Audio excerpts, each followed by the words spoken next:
Bonjour tout le monde. Dans cette vidéo, on va continuer de réaliser des exercices concernant le cours de traitement des signaux numériques. Comme on a déjà vu pour les gens qui voient la première fois cette vidéo, on a déjà réalisé une série d'exercices pour les traitements des signaux analogiques. Et maintenant, on va faire une nouvelle série d'exercices concernant le traitement des signaux numériques.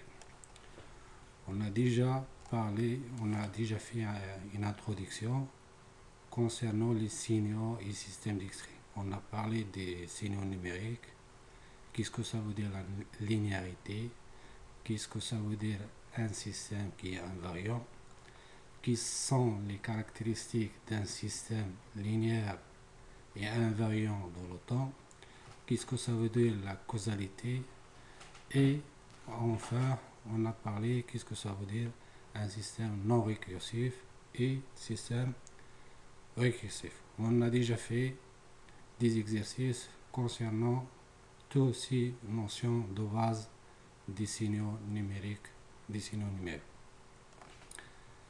Maintenant, on va parler de transformer de Fourier des signaux discrets. Dans cette partie, on va faire des exercices concernant cette partie. D'abord, on va rappeler quels sont les types de transformés de Fourier. Pour parler des transformés de Fourier, il faut distinguer est-ce que nous avons un temps continu ou un temps discret. Est-ce que on veut un transformé de Fourier avec fréquence continue ou avec fréquence discrète? Donc, on a quatre types de transformés de Fourier. Il y a une transformée de Fourier continue, à signal continu, si nous avons le temps continu, et la fréquence, il est continue. Et on a une transformée de Fourier discret à signal continu. Si le temps il est continu et la fréquence il est discrétisée. Ces deux transformés de Fourier, on a déjà parlé ces deux transformés de Fourier dans le traitement des signaux analogiques. Dans cette partie, on va seulement, puisqu'on parle des signaux numériques, on va parler seulement des transformés de Fourier continu à signal discret, si le temps il est discret et la fréquence il est continue. Et on va parler aussi des transformés de Fourier discret à signal discret, si le temps il est discret et la fréquence il est discrétisée. On va faire deux exercices. Premier exercice, nous avons une suite, une entrée des impulsions et on veut calculer la transformée de Fourier continue à signal discret de chaque de ces deux signaux. Et lorsqu'on a calculé la transformée de Fourier continue à signal discret, on va extraire le modèle et le déphasage. Pour le premier exercice, si l'entrée c'est une suite des impulsions, mais ils sont finis parce qu'ils sont limités. Pour le premier exemple, ils sont 4. Il y a x2, x3, x4 et x1. Pour le deuxième exercice, ils sont 5.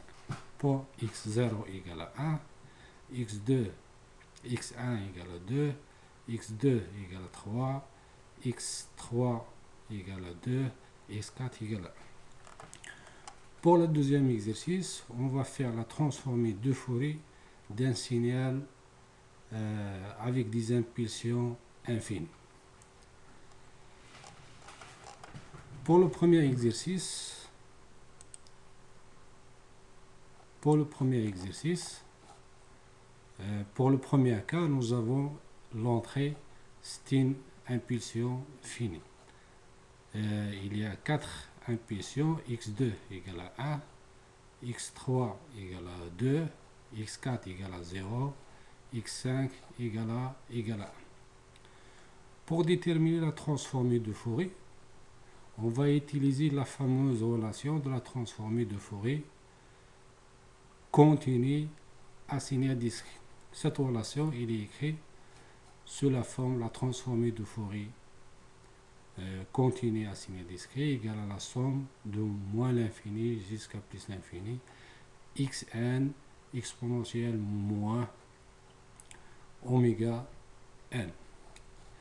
Oméga n, qu'est-ce qu'il est, c'est quoi oméga? Oméga égale à 2p f, la fréquence du signal, divisé par la fréquence d'échantillonnage. En général, pour que le signal il est bien échantillonné, il faut qu'il satisfait la condition de Nyquist ou la critère de Nyquist. La critère de Nyquist, il faut que la fréquence d'échantillonnage est supérieure à 2 fois la fréquence maximale du signal d'entrée. Dans ce cas, si nous avons cette condition est déjà réalisée, oméga il est limité entre P et moins P. Nous avons oméga, il est toujours inférieur ou égal à moins P, plus P, pardon, où il est supérieur à moins P. Donc, puisque le signal d'entrée il commence par 2, par l'indice 2, il termine par 5, donc tous les autres valeurs de xn qui ne sont pas ni 2 d'indice 2, 3 et 5, ils sont égaux à 0. Donc la transformée de Fourier égale à 2n, de n égale à 2 jusqu'à 5, xn, l'exponentielle moins oméga t. Si on remplace x2 par sa valeur, il va donner 1 fois l'exponentielle moins g oméga fois 2, x2, x d'indice 2, donc il faut mettre ici 2, plus 2 l'exponentielle moins g oméga 3, parce que x3 égale à 2, donc il faut mettre ici 2 et ici 3, plus 0, l'exponentielle moins g oméga n, plus 1, l'exponentielle moins g oméga 5. Si on fait le développement de ça, et on va séparer l'imaginaire et le réel, il va donner le réel égal à cos de oméga, il vient de ça, plus de cos 3 oméga, il vient de ça, plus cos 5 oméga, il vient de ça, moins g sinus 2 oméga plus 2 sinus 3 oméga plus sinus 5 oméga. Si on met le réel égal à A et l'imaginaire égal à B, donc la transformée de Fourier égale à A moins GB. Donc le module de la transformée de Fourier égale à racine carrée de A au carré plus B au carré, et le déphasage égal à moins l'arc tangent de B divisé par moins, il vient de ça. Pour le deuxième exemple,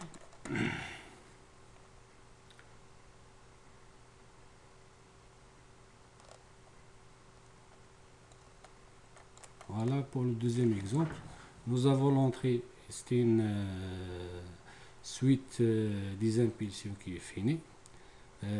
X0 égale à 1, x1 égale à 2, x3 égale à 2, x4 égale à 1. la caractéristique de cette suite, il est symétrique. Il est symétrique par rapport à x2. Donc si on voit ici 1, 2, ici 2, 1. Donc il y a une symétrie ici. Cette symétrie nous aide pour calculer la transformée de Fourier. Si on utilise toujours la relation de la transformée de Fourier continue d'un signe discrétisé. Donc il va donner, c'est la somme de moins l'infini à plus l'infini xl exponentielle moins g oméga n, avec toujours oméga égale à 2p f divisé par la fréquence d'échantillonnage. On remplace chacun, il va nous donner ça. Donc ici, puisque la suite des impulsions ils sont symétriques, on va factoriser par l'axe de symétrie. L'axe de symétrie que nous avons ici, c'est l'exponentielle moins 2g oméga. Si on fait la factorisation, il va donner l'exponentielle moins 2g oméga. Ici 1, il devient l'exponentielle de g oméga. Si on me fait la multiplication de ça fois ça, il va nous donner 1, plus 2 l'exponentielle g oméga, plus 3, plus 2 l'exponentielle moins g oméga, plus l'exponentielle moins 2 g oméga. On sait déjà que l'exponentielle g θ plus l'exponentielle moins g θ égale à 2 cos θ. Donc on va appliquer cette relation ici. Ici et ici, il va nous donner il va nous donner 2 cos oméga, 2 cos 2 oméga. Ici, il va nous donner 4 cos oméga. Et le 3, on va le mettre ici. Tout ça factorisé par l'exponentielle moins 2g oméga. Donc, le déphasage, si on remplace tout ça par A, c'est le modèle égal à la valeur absolue de A. Et le déphasage égal à moins 2 oméga plus 2 kp. 2 kp, si nous avons le module, la valeur de A il est positive.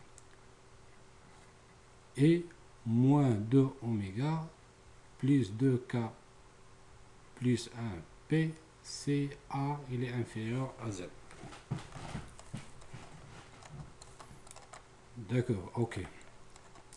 Ça pour le premier exercice. Pour le deuxième exercice,